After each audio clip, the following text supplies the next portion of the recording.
your screen,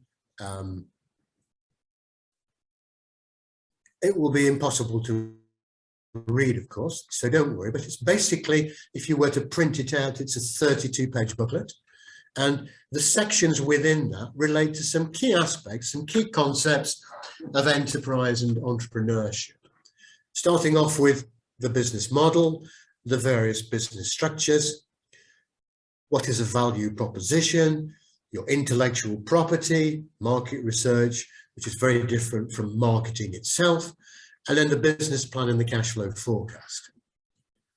Routes to market, how you get there, channel partners, people that may be helping you to get products onto the market, defining your team, business finance, and for those of you who are doing this on a personal basis, very important to think about your personal budget. Today, I've stressed the importance of the business plan, section 7, and the cash flow forecast, section 8, because if you intend to raise business finance, you will need both. So I'm going to go down to those sections. So to number 7, first of all. And as you can see, and I hope that you can more or less read this, it's not easy because the format's been thrown out. But so we're saying that business plans are quite short, maybe 25 pages, not like a telephone directory or a PhD thesis. And they have one page at the front, the executive summary, about 400 words, which is the most important page. You've got to introduce your technology, the background, whatever it is, section 2. Section 3 is about the business opportunity. Section 4 is about the management team. And then 5 is the operating plan, which is no more than how are you going to get there. Everything else goes into the appendices. So bluntly, the executive summary is probably the most important page. If you don't do that very well, or if you run over one page, financiers will probably read no more and just throw your plan into the bin. So it's critical to get this right. So you do need to work on that. The other sections, because we're looking at this as a spread, so we're going from there to the introduction about the background. So this explains the things that you need to write about in the various sections and all that you need to include. Now,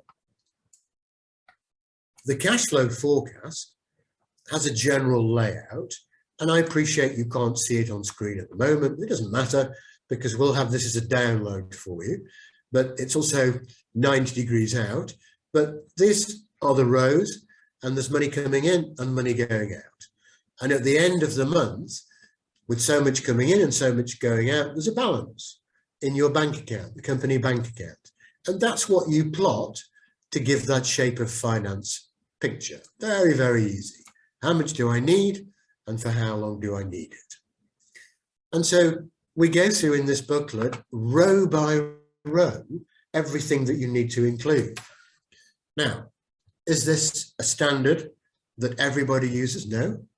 Why should you use it? Because of the 8,000 people we've helped, they have between them raised over 100 million in both equity finance and debt finance, 100 million. And that's in 36 countries. So we can recommend this to you as something that we know works. So we've captured this in just very limited number of pages, as you can see here, but row by row. And if we come now to look at the cash flow forecast itself, please note it is 1 page per year.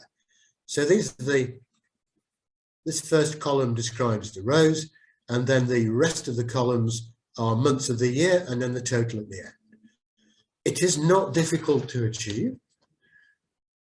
By all means, use other spreadsheets to calculate sales of products, services, whatever you want to do, and then summarize in this 1 page one. But good financiers will look at the executive summary, page, single page. They'll look at the cash flow forecast, page, single page per year, and they've probably come to a decision just from those 2 pages before they read the rest of the plan.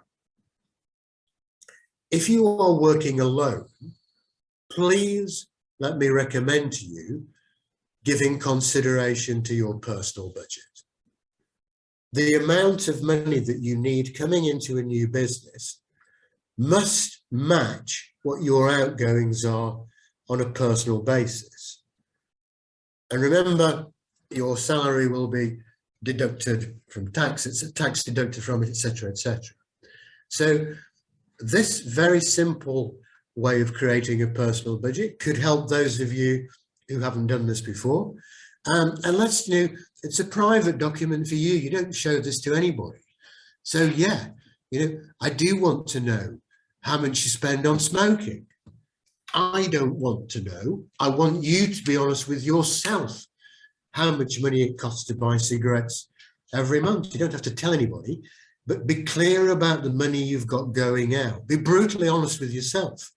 You don't have to show this document to anybody, but be brutally honest with yourself, because at the bottom here, so how much money do I need every month and every year? And if your business cash flow forecast cannot support this requirement, don't start the business. Do something different, or do it differently and better.